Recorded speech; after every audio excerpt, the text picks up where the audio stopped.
Welcome to ReligionWise. I'm your host, Chip Gruen.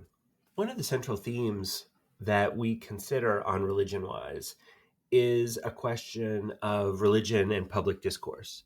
That is to say, within our public lives, right? Not as individuals in our families, in our own communities, but as we live publicly, how do we talk about religion? And it's one of my contentions that we don't really talk about it particularly well. We have this old dictate that it's not polite to talk about religion and politics. And I'll tell you from extended family conversations throughout my youth, I can attest to the wisdom of that. But it also has a downside. It has a negative consequence. That is that we're not particularly good at talking about religion or politics, leading to disagreement, misunderstanding, fights, and the polarization that we have in our contemporary world. One of the ways in which we might have been remiss on the podcast thus far is that we have not had policymakers, and I'm happy that we will be able to remediate that problem today. I'm very happy to welcome Sarah Trone Garriott, who is a state senator from Iowa, and she is a trained minister in the Evangelical Lutheran Church of America. And so that dictate about it being impolite to talk about religion and politics, we're going to violate both of those today and talk about not only religion and politics, but the confluence between the two. I think there are a few things that make our guest today really appropriate to the time. One is being in Iowa. Going into 2024, we know that there is a presidential election, and that because of the caucus system in Iowa and the calendar, that the population of that state have an outweighed influence on presidential primaries. And so I think thinking a little bit about Iowa, about how that state functions, about what that population looks like, that's a really interesting project for us right now. I think that's even more the case because, as you'll hear, Senator Trone Garriott has on two separate occasions flipped a state Senate seat from being held by a Republican member to herself, to a Democratic member. And that had to happen twice in two consecutive elections because of redistricting. And we know the kinds of things that can happen in those redistricting situations. I think the other thing that is interesting about Senator Trone Garriott is her vocational path. And she, being a Lutheran, I think is very comfortable and happy to talk about vocation. It is one of those big commonplaces of the Lutheran tradition. But she is someone who never really intended to become a minister. It certainly wasn't a pipeline situation. And then after that, never really intended to become a politician. That was just something that grew organically out of her own experiences and about her desire to be involved in public life. And in fact, I think she would say to practice the tenets of her faith, to see that how that faith sort of works out is a part of policy, not something that should be distinct from it. So for both of those reasons, I think that this conversation represents something very different than we've done before. One of the other issues that I face as an educator, and one of the classes, in fact, I just got finished teaching my class on Christian traditions to a group of undergraduates here at Muhlenberg College, is misunderstandings or oversimplifications of Christianity or Christian traditions, as we like to talk about it in the plural. If I told you that the guest for today is a state senator from Iowa, and in fact, not only a state senator from Iowa, but someone who is an ordained clergy member, I think that you very well might have a lot of preconceptions or prejudices about the type of Christianity that is represented there, just by sheer demographics and voting patterns, and thinking about the way that Iowa has tilted very conservatively and right-leaning in recent years. It would not be out of the question, right, to imagine that guest would similarly be very conservative and right-leaning.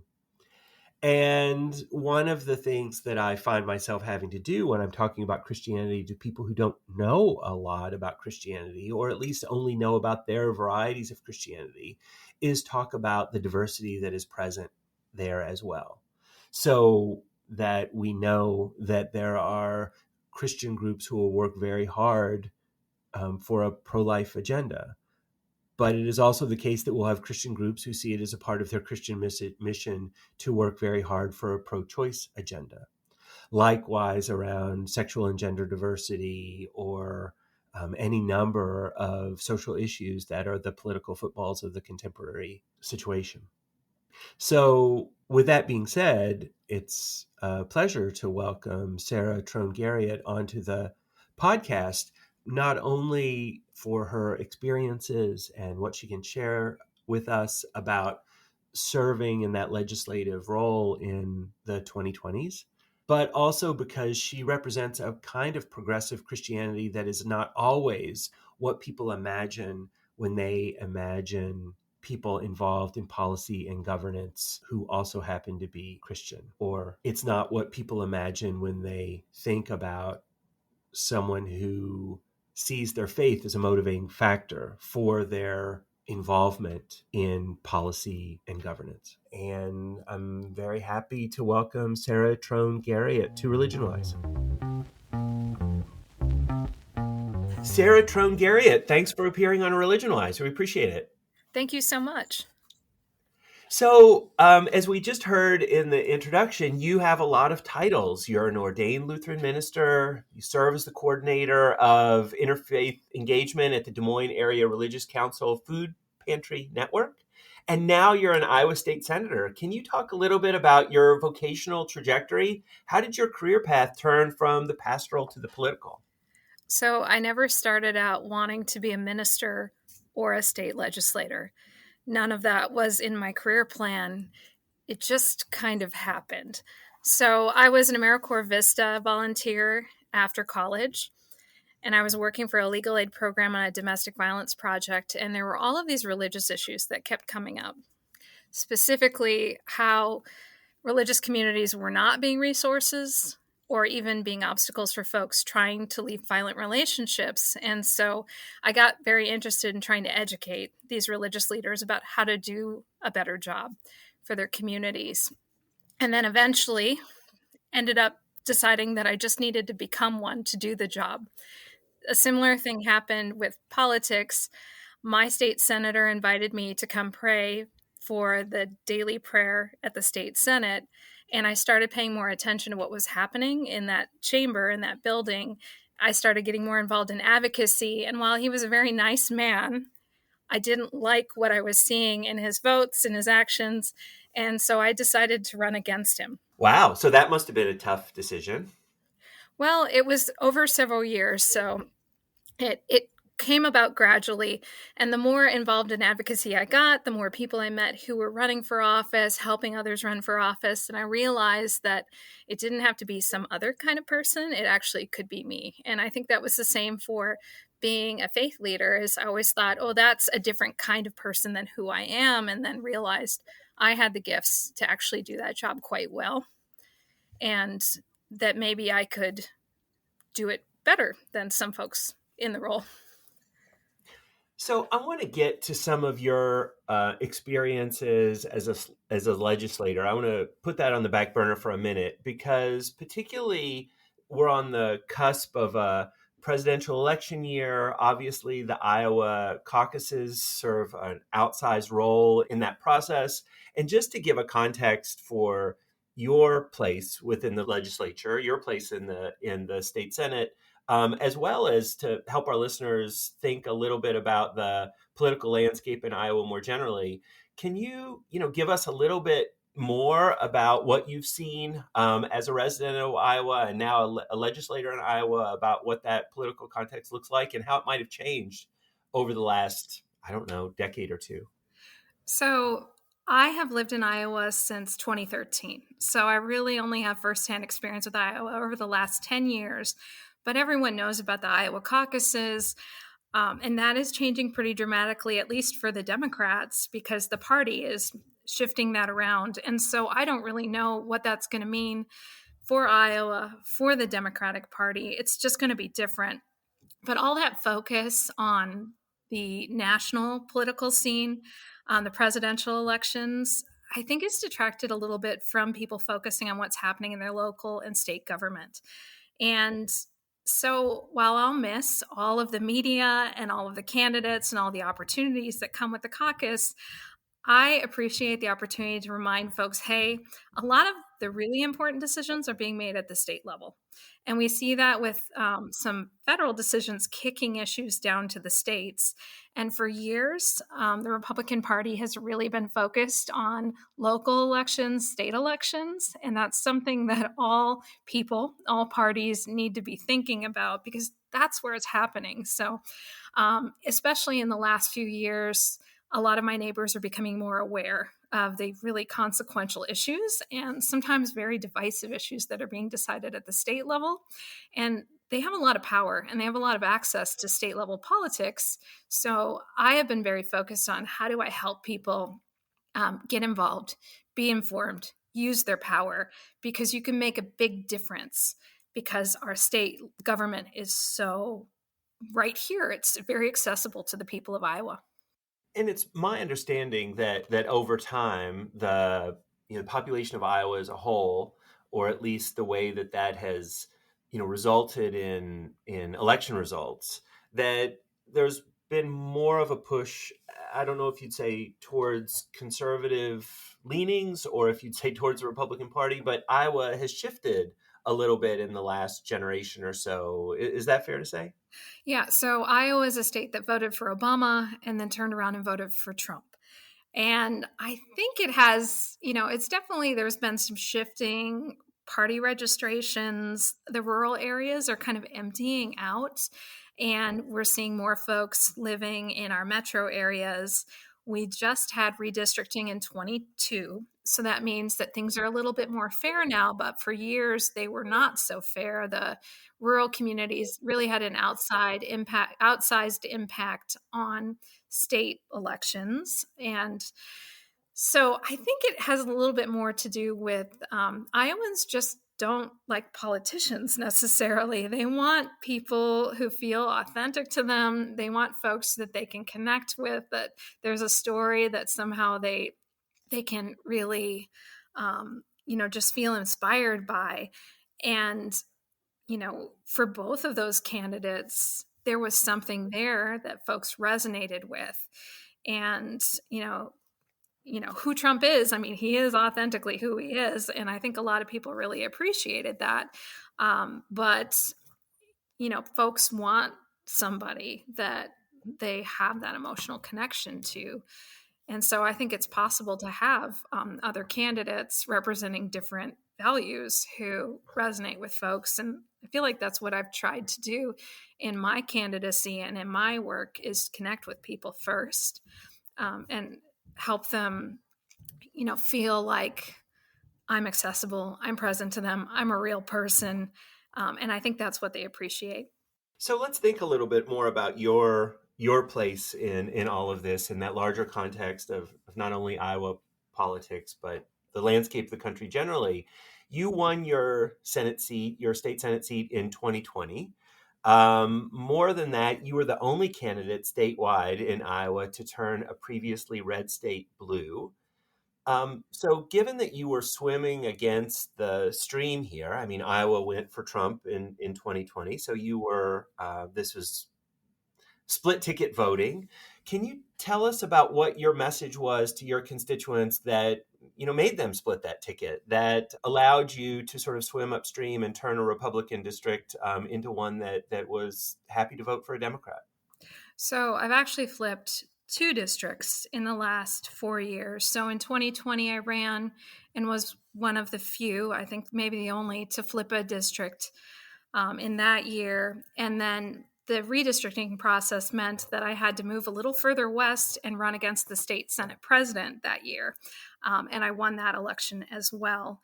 And for both of those elections, I mean, the timing was really right. The political balance was shifting in my favor, though in both races, it wasn't a slam dunk and it was going to be pretty hard. And in 22, the numbers, it's a lean Republican district. It's +5 registrations on the Republican side. So I had to get folks from the Republican Party, the independents, to vote for me as well. But I think it goes back to that idea that people in Iowa really don't want politicians. They want real people making these decisions for them. And I was known in the community as a minister, as a nonprofit leader first. I had a lot of connections in that region, and had made a lot of really positive connections with folks because I was out door knocking, especially in 22. 20, I couldn't because of the pandemic. But in 22, I was on thousands of doorsteps, showing up for people, talking to them, and they could see that I was working my tail off. And that was the biggest part of it, was I was showing up and talking to folks and doing the work, and it really paid off. And I was paying attention to constituencies that often get overlooked. So I work with all of these diverse religious communities in my day job. And so I have some longstanding relationships with newer Iowans, diverse religious communities, folks who often get ignored in the electoral process. And these are people who often will not vote in midterms or don't vote down ballot in the presidential years. But because I have strong connections, because I value their presence in the community, they matter to me, they voted for me and they showed up for me. And I know that made a difference in my election. So can you tell us a little bit more about your district? I mean, I think it's safe to say that a lot of people don't know very much about Iowa. We imagine maybe some of the statewide demographics are not really reflective of the district that you're describing. So could you get us into a little bit more of the nitty gritty of who these people are and what matters to them? So, a lot of people think Iowa's so white, but we do actually have quite a bit of diversity in our state and in this metro area in particular. And so, I am in the growing edge of the suburbs of our Des Moines metro area. A lot of people who are professionals. We've got quite a bit of, I guess you'd say, white collar diversity. So, we've got people who are educated, who are working in white collar jobs, who've chosen to make their home here for the schools, for the community, the quality of life, those financial and job opportunities. And so we have folks who've moved to this metro area from all over the state, from all over the country, from all over the world. And we also have a pretty significant population of folks who have been refugees in Iowa. We've got a long history of that. And so many of those folks have stayed, generations have built their lives here, or we see other people relocating from other parts of the country and gathering here in Iowa because there's community for them. And so, there's a lot of diversity in Iowa and in my district in particular. And so I would see that when I was out door knocking. I met the priest of the Coptic Orthodox Church while I was out door knocking. He lives in my district. He's from Egypt originally, and we actually have a significant population of folks from Egypt living here in the metro area, quite a few in my community. So you've mentioned already that you felt a little bit like your political life, the foundation for that was in some of that pastoral work and some of that community work. Can you talk about some of that interfaith work you've done and how that affected the way you pursue your political goals? What are some of the lessons that you learned about people and the communities that you represent that carried forward from that different vocation, from that pastoral vocation to your political office? Yeah, so my interfaith work is all about showing up. I mean, relationships are the thing. You can learn about a community from a book or from a documentary. You can tour a building, but until you actually meet the people, you don't really understand and you don't get to grow in your understanding. And so for years, I have been showing up and building connections with folks. And in my interfaith work, I create opportunities for other people to get to know their neighbors. And so that is something that I'm known for, is if you invite me to something, I do my best to get there, to be there. I try to show up everywhere I can. Even places that might be a little uncomfortable for me, it's no big deal for me to be in a gathering where I'm the only white person and nobody's speaking English for 2 hours. It's fine. That's just something I'm used to. And so I practice that regularly, getting out of my bubble, spending time with folks in their spaces, because you really got to meet people where they're at. And then another piece from my interfaith work is, we all have similarities, but we also have differences, and those differences can be really significant. But we've always got those opportunities to connect around those similarities. So I have a lot of interesting relationships with groups that on some issues, yes, we don't agree, but there is respect. There are connections. There are those times we work together. So I try very hard not to count anyone out or not to take anyone for granted. Yeah, so I'm glad to hear you mention the what you say about similarities and differences. I've kind of in my work thought for a long time that the way that we talk about difference is not always healthy, right? By minimizing it, Mm-hmm. the discourses or rhetorics are about, people being fundamentally the same, which on one level is absolutely true. But if you don't, make room in your thinking about varieties of human experience for difference, then you're really surprised when people don't react the same way that you would. So really heartened to hear you talk about, not trying to sweep those differences under the rug, but recognizing them.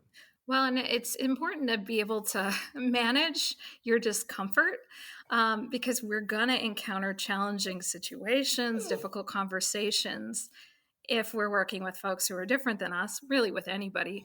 But it's helpful to have that practice so that you don't shy away from those relationships just because that potential's always there.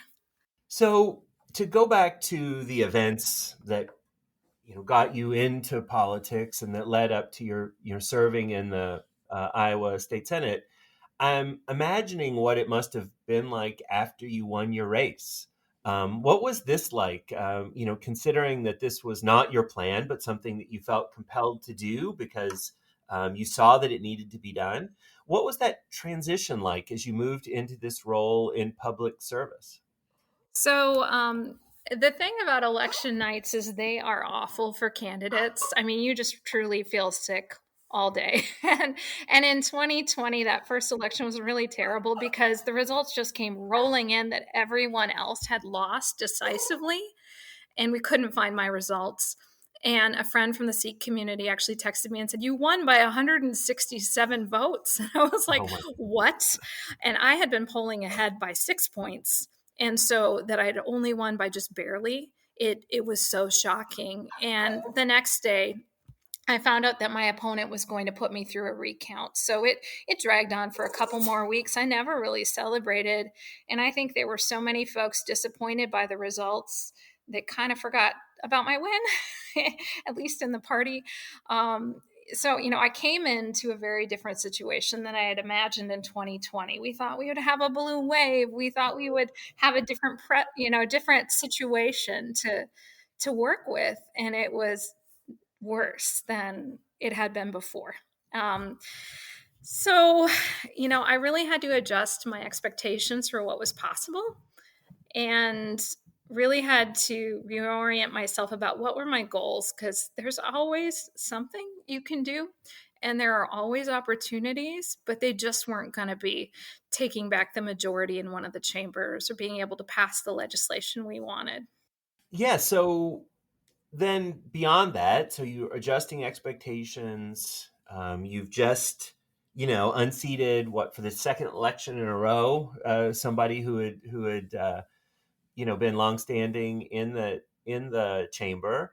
How are you received by the other legislators from your party or from the other party? What was the experience like of actually walking in either election for the first time?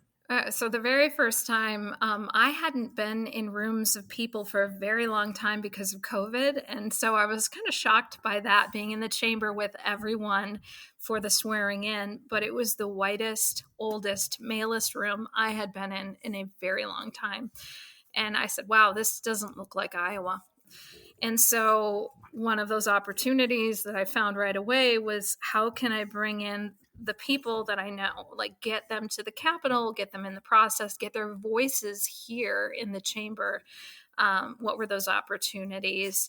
And, all the legislators are coming from such different backgrounds. And it's been a challenge to get to know the Republican legislators because even at the state level, we have some division. And so folks have been kind of confused about me being a minister, being a woman, seeing Christianity in a very different way than they do.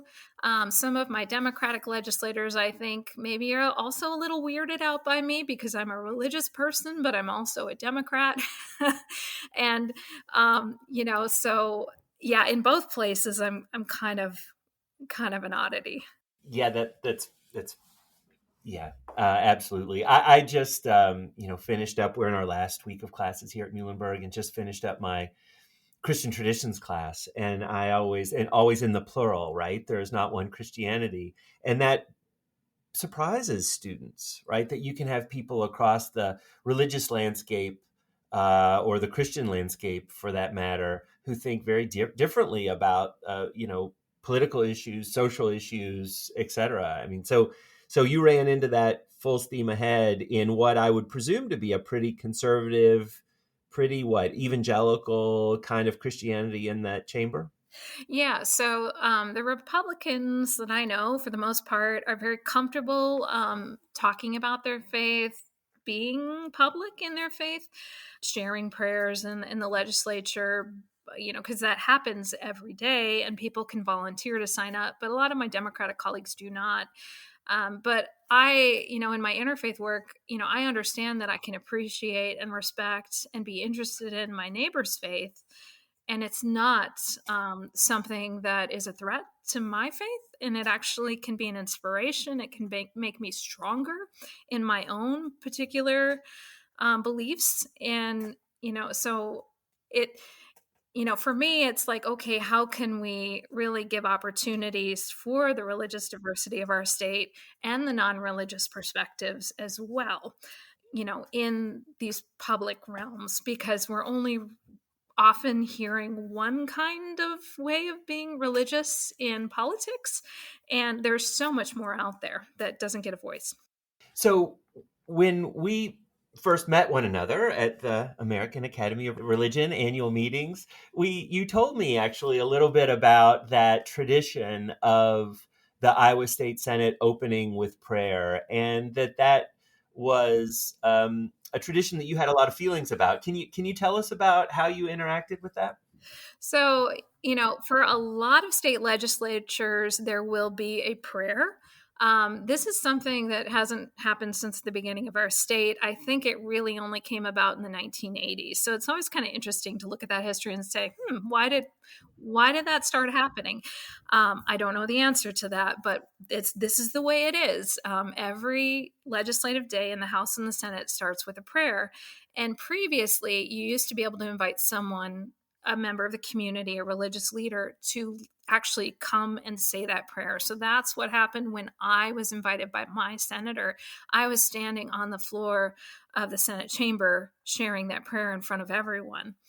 Now we can't do that. We're not allowed since COVID. So the senators themselves are the only ones allowed to pray. And I want to bring in those other voices, that diversity that is not really who I am, but I want to give my neighbors a chance to be heard in that moment. So I invite religious leaders or members of religious communities to write a prayer for me. I invite them to be there in the gallery when I read it. I note who it's from. I share a little something about that community and share that prayer. And I've worked really hard. I prioritize the prayers from diverse religious communities that are not my Christian background. So it's pretty rare that I share a Christian prayer. And when I do, it's often one of those Christian communities that you don't think of, like the Coptic Orthodox Church.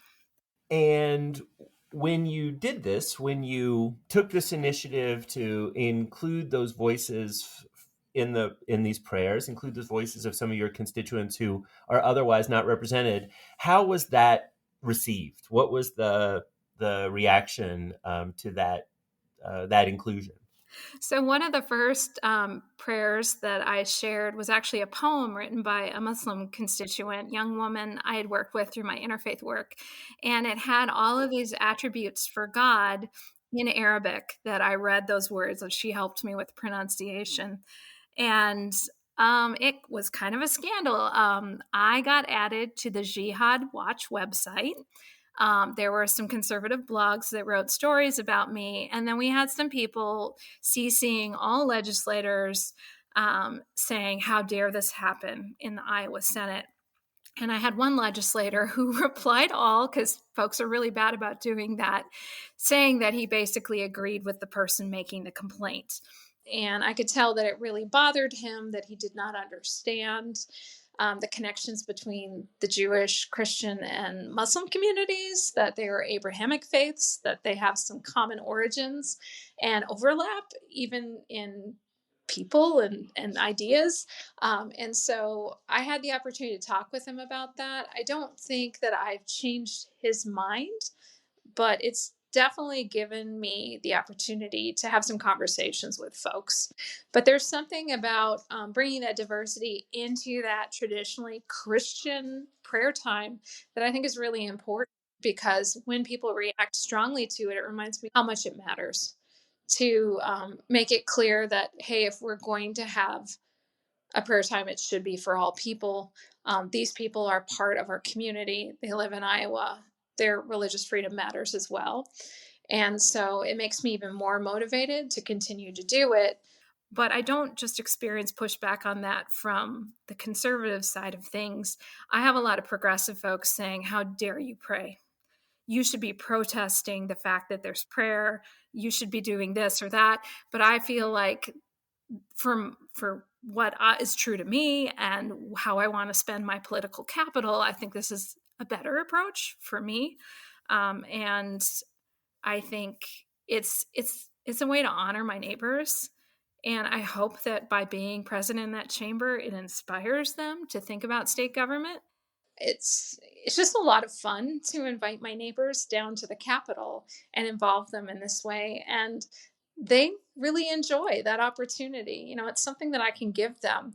When I can't pass the legislation that I want, I can include them, I can honor them, I can share about them to my colleagues in the legislature. So, the way that you've described your district, I mean, you've mentioned Sikh community members, for example, and, that there are certainly, communities that are further afield from Christianity than Islam. What was it about that particular prayer that was so offensive? I mean, was it theology? Was it the use of Arabic language? Was it just the representation of this different worldview? I mean, one could imagine, I mean, as you say, there is this common denominator of the shared Hebrew Bible, Old Testament tradition, right? The idea that these are Abrahamic faiths that worship the same God. I could almost understand it more if it was, even more farther afield, like Hindu or Sikh or Buddhist. What was it about this, inclusion of the Muslim community, do you think, that was so offensive that drove people even to put you on this watch list?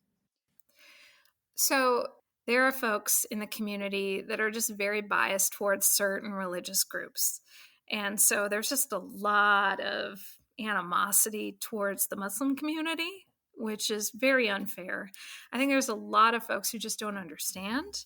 They don't realize that there is this relationship, this connection between Judaism, Christianity, and Islam, that a lot of our neighbors are just not educated about it. So I heard people expressing things about the Muslim community that were just not true at all.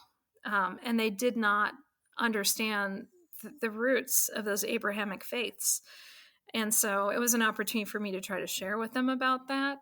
But there is this sense that the only real religion is Christianity, and the only real Christianity is a certain variety of Christianity. And so every time I share a prayer from a different community, it really challenges folks who are feeling that way. And I know it makes some folks pretty uncomfortable. I think given how you've described your constituency, I would be surprised if there wasn't, say, a Hindu temple society. I mean, that's even more far afield than Islam. Do you think that it is about that relative distance from Christianity, or do you think there's something in particular about Islam that was kind of triggering for this reaction?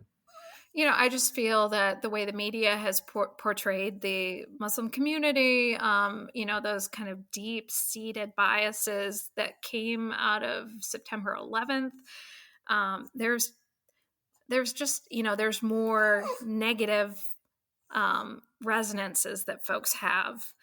And often in the Muslim community, folks might dress differently. The women might wear the hijab. And so that is unsettling to folks because it's just so different. But I know we've also seen some pretty strong anti-Asian bias in the last few years as well. And so, when I'm inviting folks from the Asian community to participate, I know that's there too.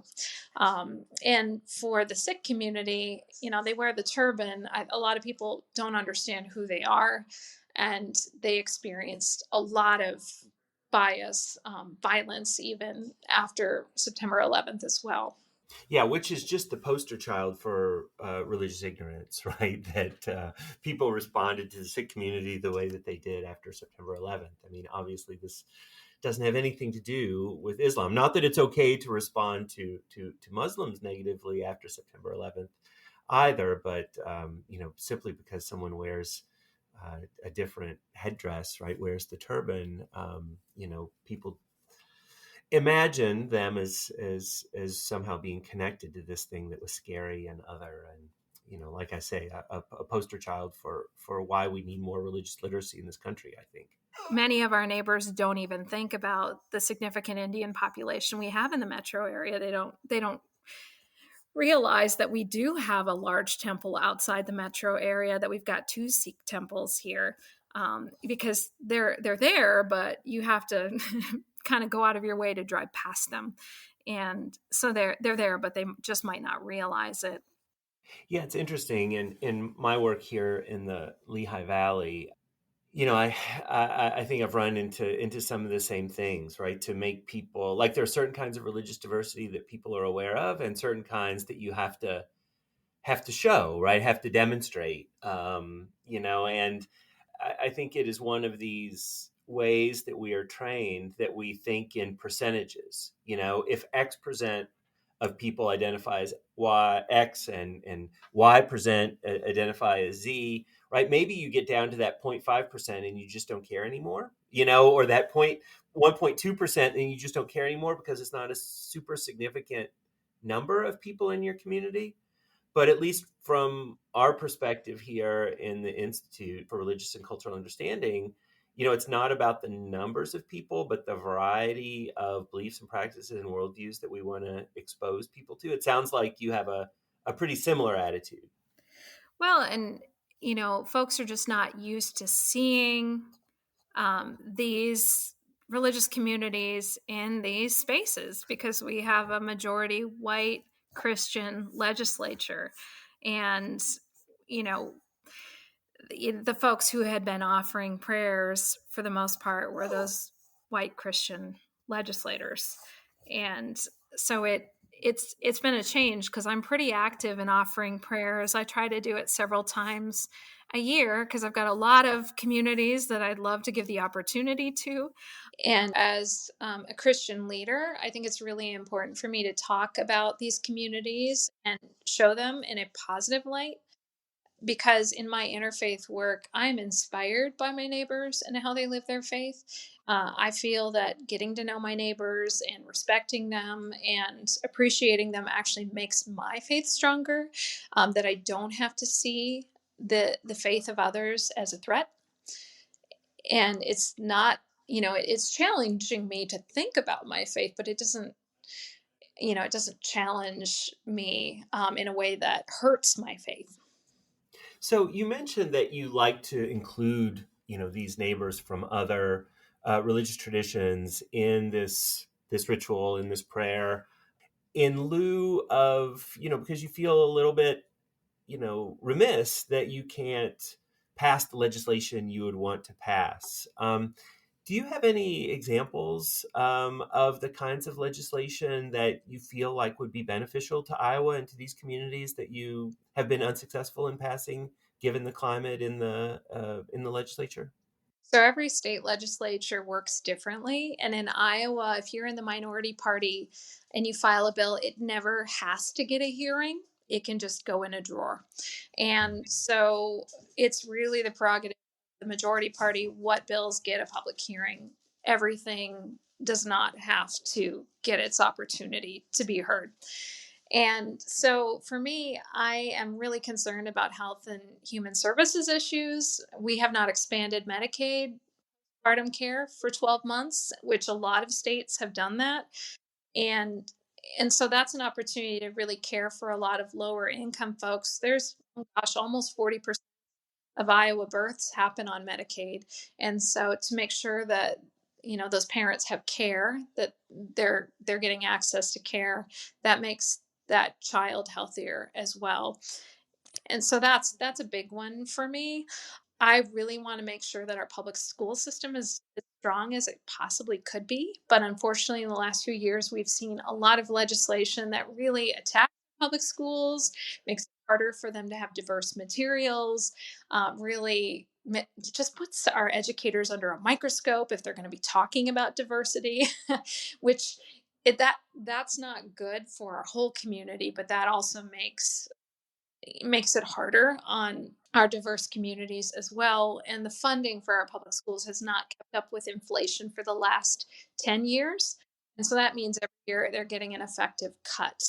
And, most of my neighbors, they moved to this community because of good public schools, and they are very good, but every year the schools are doing more with less. And it's really having an impact across the entire state. And so I want to make sure that everyone, no matter what their background is, no matter where they came from, they have good opportunities in Iowa to be healthy, to get educated, to have a future here. And I also really want to make sure that our state government is sending a message to people that they're welcome here. And unfortunately, we've seen a lot of legislative action that tells people from diverse communities that no, we really don't want you here. And I've had friends moving away as a result of that. And the GLBTQ community has really been targeted in the last 2 years. And there's a lot of folks from diverse religious backgrounds, different racial or cultural or language backgrounds that are also feeling that discomfort too. So you talk about some of the initiatives that you're interested in. I mean, healthcare and education. I mean, those benefit Christians, Muslims, Hindus equally, right? Why do you think you run into the problems that you do when you're wanting more support for programs that just benefit humans? Well, there are some differing ideas about how we should spend our resources, what really benefits the community. But even when we're talking about feeding people, it's kind of amazing to me that I have colleagues who are very public about their Christian faith. They might host Bible studies in the Capitol. They like to pray in public. Uh, and yet feeding people is something that we really disagree on. And when you look at the Christian scriptures, you know, there are two miracles that show up in all four gospels. The first one is the resurrection, and the second is the feeding of the multitudes. I mean, what could be more important in our faith than feeding people in need? And um, I have Christian colleagues who say, nope, we are not going to do that. They need to go out and get jobs. They don't deserve to be fed unless they're doing this, that, or the other thing. We can't trust people who say they need food, which is not what Jesus commands the disciples and the synoptics, at least. They say, send them away, Jesus. And Jesus says, no, you give them something to eat. So this podcast, ReligionWise, and our work here at the Institute generally is interested in the place of religion in public life, right? The way that religion is imagined in the public conversation.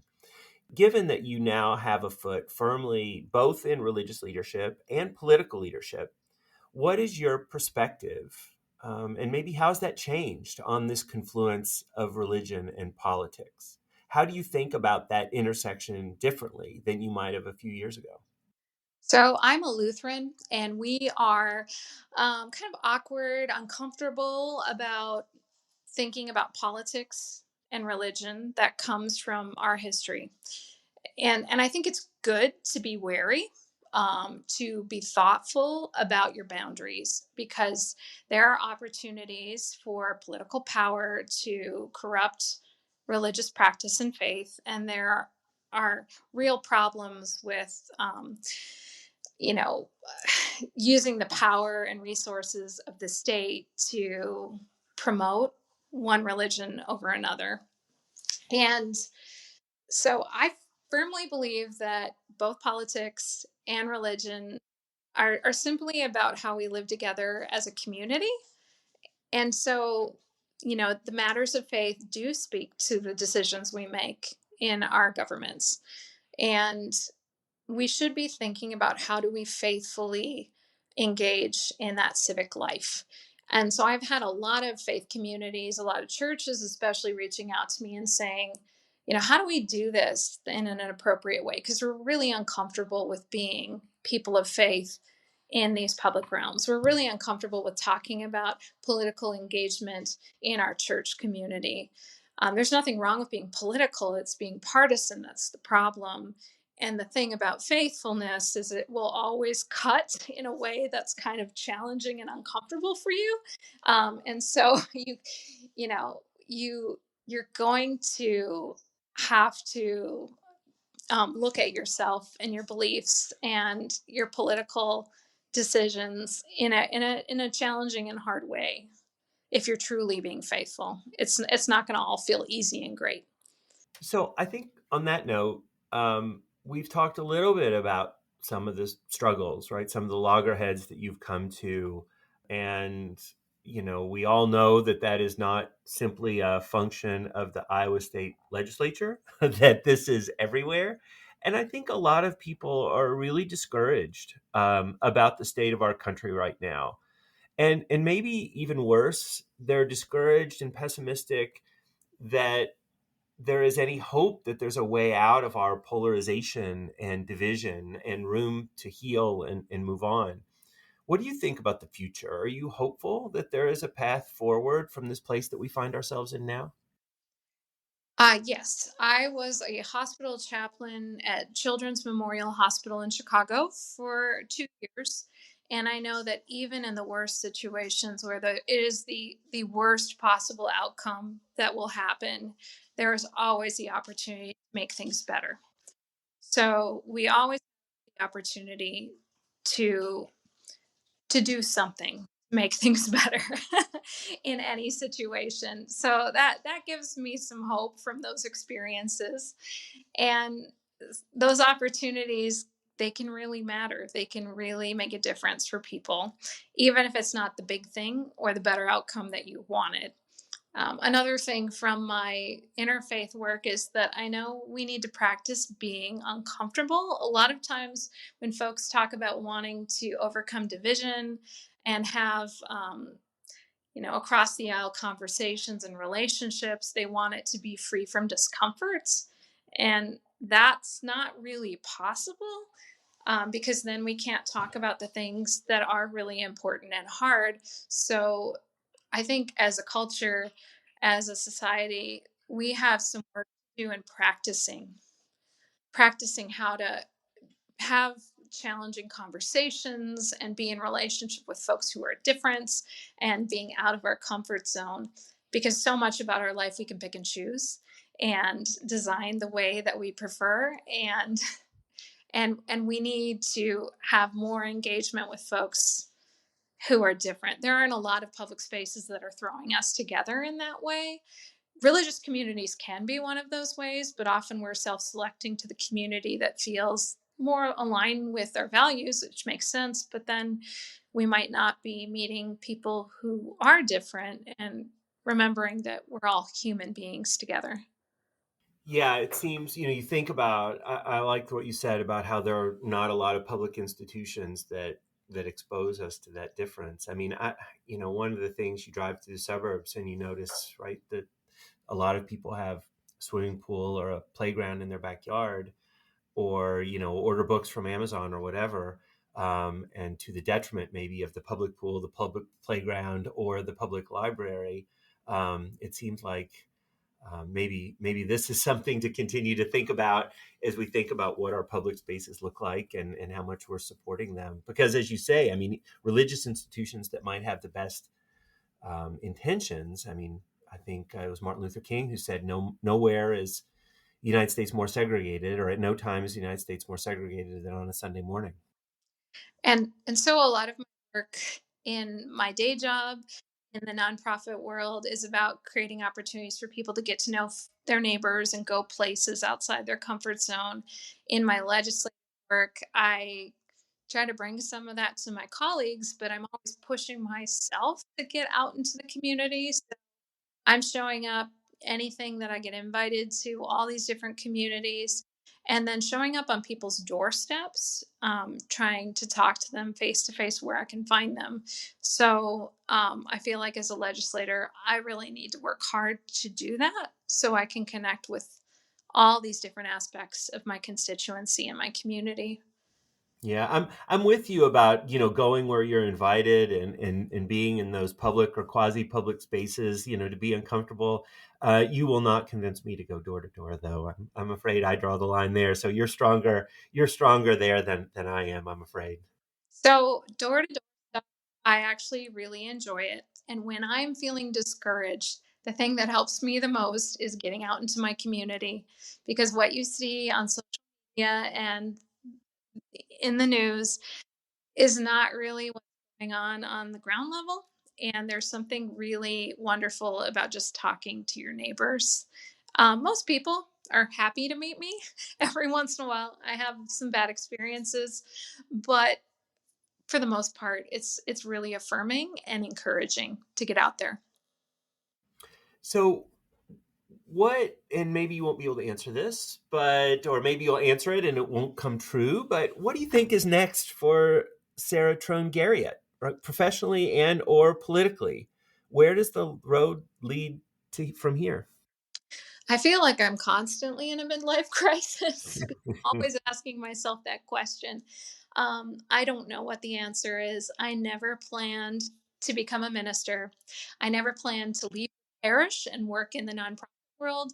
I never planned to run for office. I certainly never planned to live in Iowa, but life is this series of opportunities, callings for me, that I see a way that I can be of service. And I get some nudges in that direction. So my next thing is I've got to run again in 2024, get through that election, and I will get my first full 4-year term. And, and then maybe I'll have a little bit of a breather to think about what's next.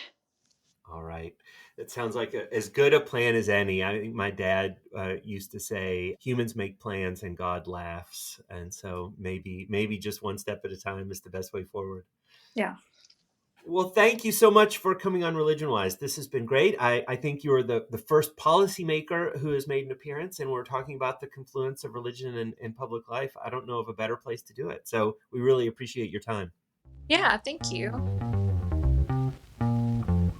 This has been ReligionWise, a podcast produced by the Institute for Religious and Cultural Understanding of Muhlenberg College. ReligionWise is produced and directed by Christine Flicker. For more information about additional programming, or to make an inquiry about a speaking engagement, please visit our website at religionandculture.com. There, you'll find our contact information, links to other programming, and have the opportunity to support the work of the Institute. Please subscribe to ReligionWise wherever you get your podcasts. We look forward to seeing you next time.